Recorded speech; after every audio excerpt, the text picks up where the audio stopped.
I started a lecture last week in a class about manufacturing. I brought up two pictures.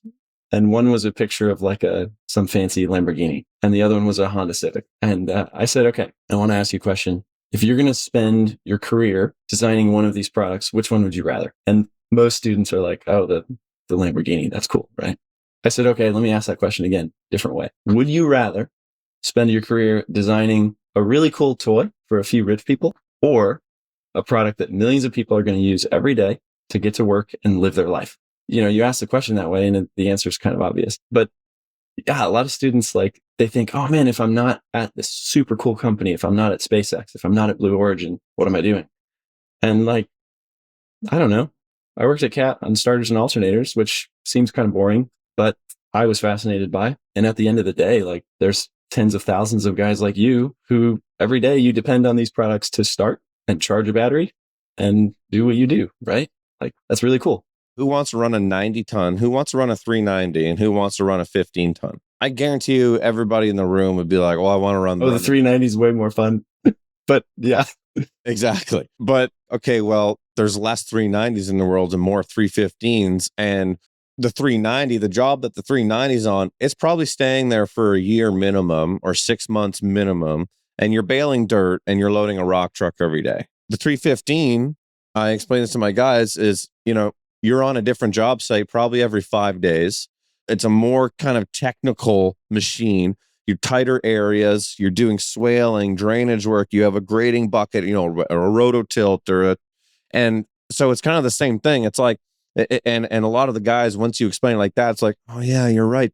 I always tell my guys, they always like, oh, we got to get into, bigger machinery and bigger this. I'm like, trust me, I do too. I'm not saying that that's not cool. But what I am saying is that I know how all you guys get when we're on a job site. For like a long job site for us would be 4 weeks. And by the end of the 4 weeks, they're all like, okay, man, we're ready for the next one. Like, let's get off this and move to the next.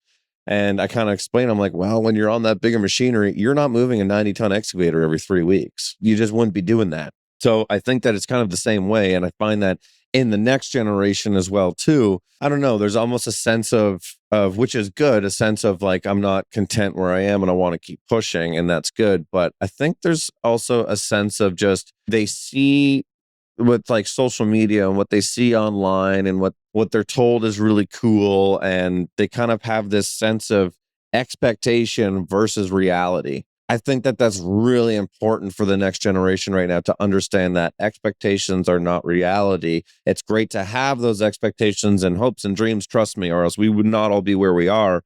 But you have to remember what reality is. I think everybody wants to be doing something meaningful, and they want to be doing something that feels important. And often what you're saying, like, the reality of that is different from the expectation of that. Being an expert at running a smaller excavator like a 315, that's a very important thing. You're helping build houses, you're helping build commercial things or whatever. Like, it's also important to know how to run a 390, but like, people think, oh, it's bigger, it's more flashy, that's what I want to do. And in reality, it's like, no, you want to help the world be a better place. So think about that.